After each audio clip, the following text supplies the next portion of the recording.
accomplish this week is I'd like you to be able to describe the 6 parts of the nervous system, define what the nervous system is made of, label the 3 major parts of the neuron, list and define the 3 basic types of neurons, describe communication within the nervous system, discuss how dendritic branching can be used to give credibility to all 5 schools of psychology, list and define the major functions of 11 parts of the brain, and compare and contrast the 2 hemispheres of the brain. So we have a lot to go over this week. Let's get started.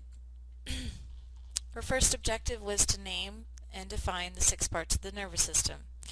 Here we go. When I ask the average individual, or when I ask my classes, where's the nervous system? I think most of you can relate that the answer that I usually get is, it's the brain and spinal cord. The brain and spinal cord is just the central nervous system.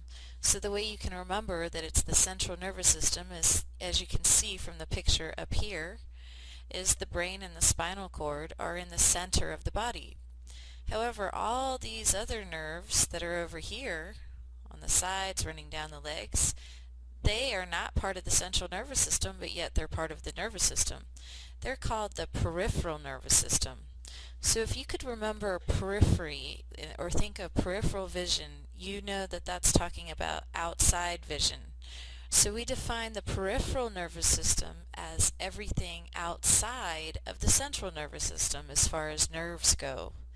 So anything that is outside the brain and spinal cord would be in this part of the nervous system, the peripheral nervous system. And as you can see, there's going to be different parts of the peripheral nervous system. Let's see what they are. The first part of the peripheral nervous system that I want to talk about is the somatic nervous system. The somatic nervous system, it makes all the muscles that are attached to the bones of your skeletons work.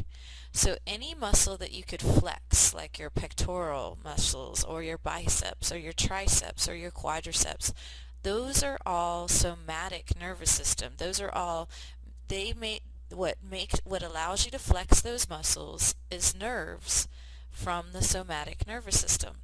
So once again, you could remember somatic. It starts with an S, and what it makes work is the skeletal muscles. SS, somatic skeletal muscles. Any muscle that's attached to the skeleton would be innervated or made worked by the somatic nervous system.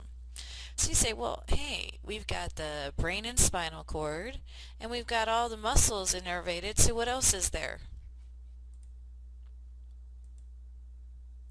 The autonomic nervous system.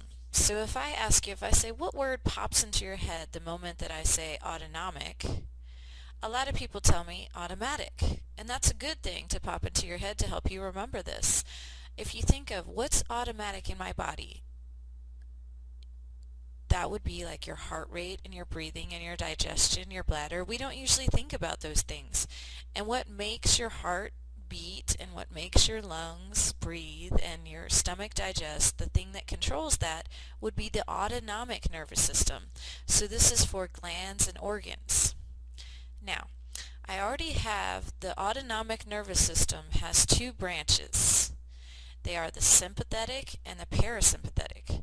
So next week, week 5, we're going to be spending a lot of time on comparing and contrasting the different responses of the sympathetic nervous system and the parasympathetic nervous system. But for right now, for this week, what I'll just tell you is think of the word sympathetic. When would your body need to have sympathy for you? Usually the answer that I get is it would need to have sympathy for you when you're sick or when you're in trouble. So I'd like you to think of that, is think that you're in danger. Whenever you're in danger, your body has sympathy for you. And what it does, the sympathetic nervous system here, what it does is it takes these organs and glands and it pumps them up. It makes your heart rate breathe faster, it opens beat faster, makes your lungs open up. It sends lots of energy down to the muscles because this nervous system right here, we're going to find out, is the fight or flight nervous system. Now, I don't have that written in here, but this would be fight or flight nervous system. It has sympathy for you. Oh no, you're in danger. Let me get you out of this danger. So that's the fight or flight. Now para, this word right here, para means back to. So if you can remember, the parasympathetic nervous system it's your back to normal. Like right now as you're listening to this lecture, probably trying your best to pay attention, is everything's just very relaxed. You're not nervous. You're probably sitting in your own home or work and you're just listening to this and it's just very relaxed. That would be because your parasympathetic nervous system is dominating. But if this all of a sudden while you're listening to this, someone comes in and holds a gun at your head, all of a sudden immediately your sympathetic nervous system would dominate. Okay, so let's just review. The 6 parts of the nervous system are the central nervous system, which is the brain and spinal cord. This is the major control center. But then we have lots of nerves and things outside of the brain and spinal cord, which are the peripheral nervous system. The peripheral nervous system is broken down into 1, 2, 3, 4 more parts. Okay, so the somatic nervous system is the skeletal muscles. The autonomic nervous system, or the automatic nervous system, you could think of it that way, are the glands and organs.